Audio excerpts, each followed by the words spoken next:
you. I believe.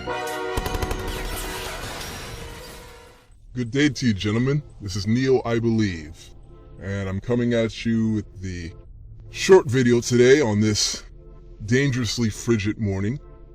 First and foremost, I hope everybody is safe.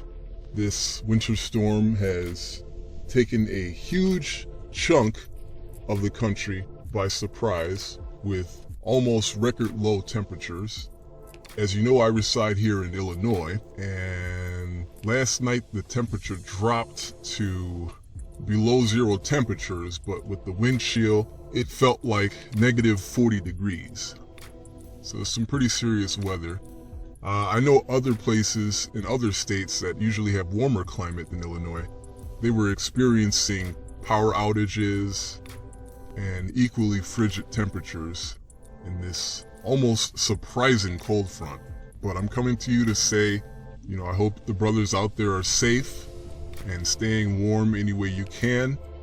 My prepper brothers, I know you guys are prepared with, your wooden stoves and backup power generators, all that good stuff. So good on you, men. But for the rest of us, I really hope that we are able to work from home. Even though, to be honest, here in Illinois, the roads are not too bad.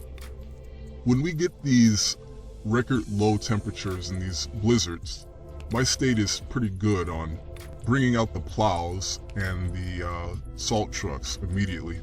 For other states that don't really experience the cold, for example, like North Carolina, Arkansas, those places are a bit more dangerous because the city just kind of panics and shuts down instead of getting to the plowing process and the salting the roads process. But Illinois is a state where they really get to it, and the roads are actually not that bad, but what can we do about this freezing cold temperature? So it's probably going to be a white Christmas, but again, gentlemen, stay warm, keep in contact with your loved ones. Right now, it's actually about negative 6 degrees as we speak.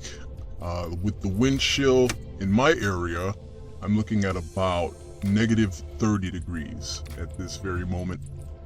This is a great time to count your blessings, and if you're alive and well and able to get to shelter and warmth, able to call the day off at work, able to work from home, or if you're on the road truck driver and you're in a nice air-conditioned 18-wheeler, stay warm, gentlemen, stay alive. It's times like this I actually think to the unfortunate men who live on the street and probably don't have any resources to reach out to, such as shelters or even hotel vouchers. And my heart goes out to those men. With climate like this, they will not make this Christmas. Sorry to be a downer, gentlemen. Just count your blessings and think of the men who are on the street who had no feasible way to wake up this morning. Oh, my mistake, but it's the Womans who suffer from homelessness now, don't you know? Anyway, gentlemen, just a short video for you today. Winter is here. And now it's time, gentlemen, for us to stay on our principles and survive. And as I always say, thank you and believe.